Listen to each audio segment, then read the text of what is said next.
I think the biggest achievement is to make things look easy for the customers.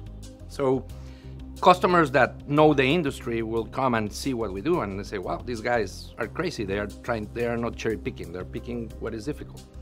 That's what I think the customers are seeing.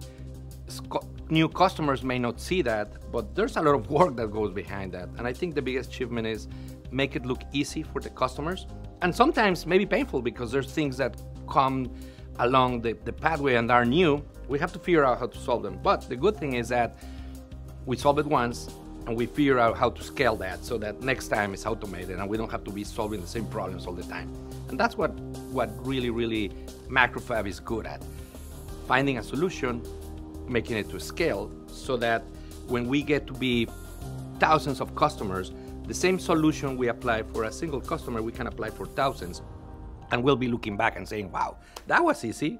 So we are still building that, and that's what's really cool about us.